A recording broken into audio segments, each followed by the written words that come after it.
कहवा के पियर माटी कहाँ के कुदार जी।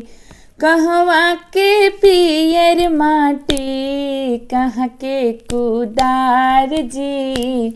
कहवा के पाँच सोहागिन माटी कोड़े जाय जी। कहवा के पाँच सोहागिन माटी कोड़े जाय जी। कहवा के पियर माटी कहाँ के कुदार जी।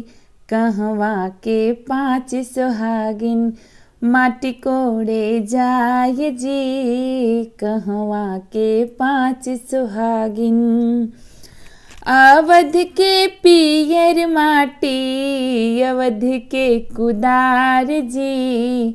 अवध के पाँच सोहागिन माटी कोड़े जाय जी। अवध के पाँच सोहागिन माटी कोड़े जाय जी।